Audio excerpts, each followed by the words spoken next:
qui nous demande des explications par rapport aux différents verbes pour porter des vêtements.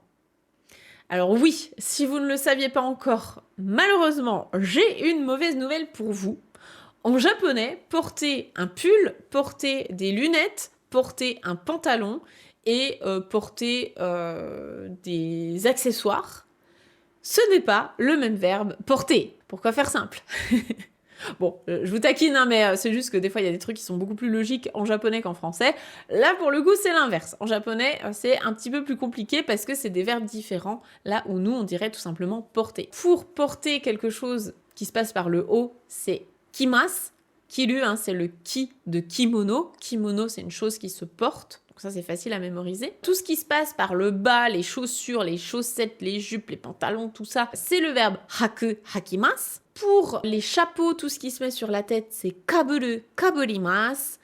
Et pour les lunettes, c'est kakeru, kakemasu.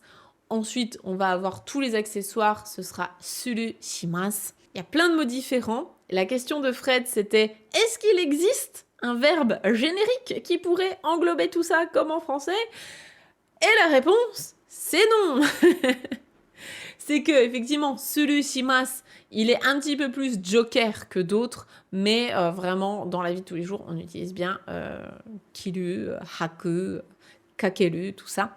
En fonction de l'habit dont on parle. Tout ça, ça vous est demandé en plus au JLPT 5. Hein, si vous voulez passer l'examen du JLPT N5, il faudra connaître tous ces verbes. Et pour vous aider à les réviser, on a créé un poster de vocabulaire, un poster récapitulatif de tous ces verbes. Vous pouvez le retrouver sur la boutique de coursdejaponais.com.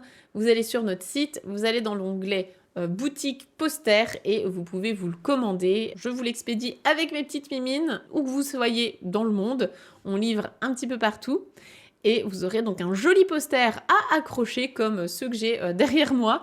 Vous pourrez accrocher ça au mur et réviser vos verbes jusqu'à ce qu'il n'ait plus de secret pour vous. On a d'ailleurs pas que des posters sur les verbes, on a des posters pour tout et n'importe quoi. On a plein de fiches de vocabulaire sous forme de posters. On a également les posters de kana, donc hiragana, katakana et les posters de kanji. Ça vous permet d'une part de décorer vos murs, mais aussi et surtout de vous immerger dans le japonais en regardant autour de vous et en lisant les mots régulièrement en japonais. Et ben ça rentre, mine de rien ça rentre.